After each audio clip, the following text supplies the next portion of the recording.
ladies, this is Mocha Mommy here bringing you another video. And in this video, I want to address some concerns that I have. And I feel as if the concern that I have has been a reoccurring theme in this space. Now, although I am speaking for myself here, I want to make it a point to speak from a compassionate place, but to force you ladies and listeners into introspection. Just because I feel as if the answer is nothing that I can provide on this platform, but rather the answer is something that you may have to ask for yourself.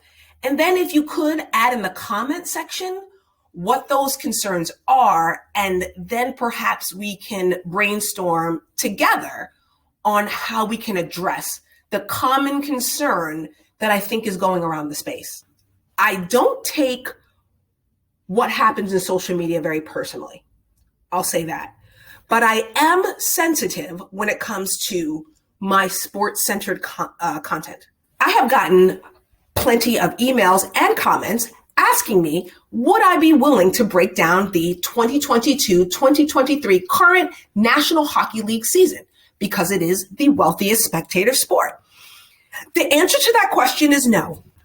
I may do some funny sports shorts around playoff time, or if there's any kind of historic or culturally important event, I may cover it. But am I going to give you like a cheat sheet for the current NHL hockey season? The answer is no. Ladies, I have a more important question for you. When I broke down baseball, not just this season, but last season as well, that is 30 teams over 28 metropolitan areas across 17 states, 189 games over 6 months. What was it that stopped you from deploying the information you already had to interact and socialize with the second wealthiest sport? That really is the answer to the question. You don't need hockey breakdown. You need to understand why, with all the information that you were provided, why did you not go out and engage? So don't come here with tennis and golf, golf and tennis, tennis and golf, golf and tennis. Okay, because the reality is those two sports don't have much of a spectator culture. Many of the tournaments take place during the workday. Many of the tournaments take place off of the United States soil. And there are currently no American champions right now in either of those sports. So the spectator culture is really not very big for that. And baseball has a pretty low barrier to entry. Think about it. Beer at a good sports bar will cost you between 12 and 18 bucks during like Oktoberfest and the baseball playoffs.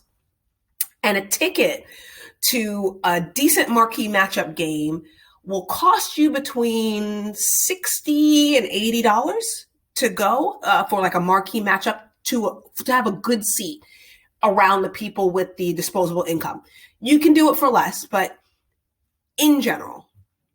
So what in tennis and golf are you getting between 12 to 18 bucks or, less than $100 to access in tennis, right?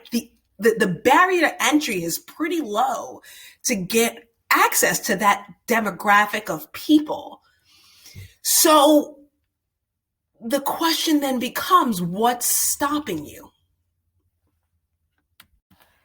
It's very casual. You don't need etiquette lessons.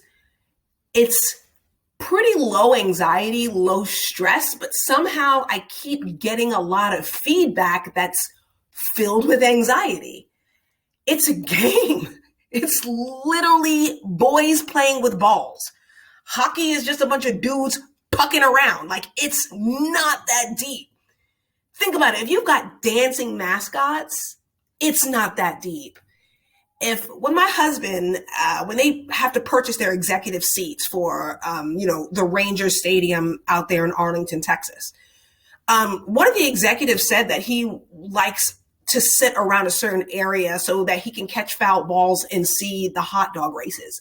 This is what executives of multinational firms are talking about, where they want to sit to watch the hot dog races. It's and you ladies are freaking out about it. And this is what people do for fun. Like, the fact that this isn't fun, or you don't see that this is a possibility of being fun, like, that needs examination. Like, that needs some kind of examination.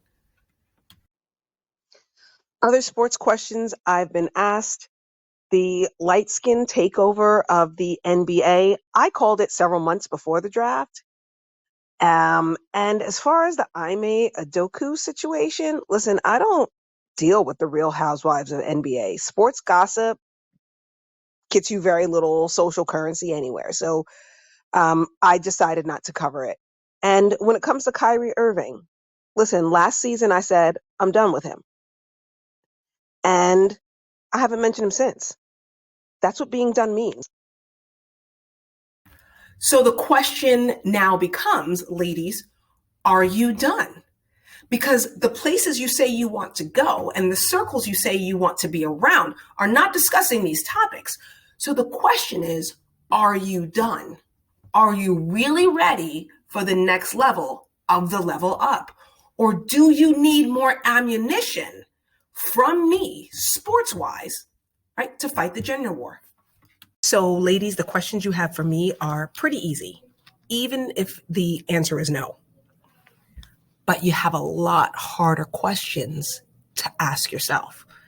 So I'm looking forward to more insight as to the answers to those questions in the comments below. This is Mocha Mami, and I'll see you in the next video.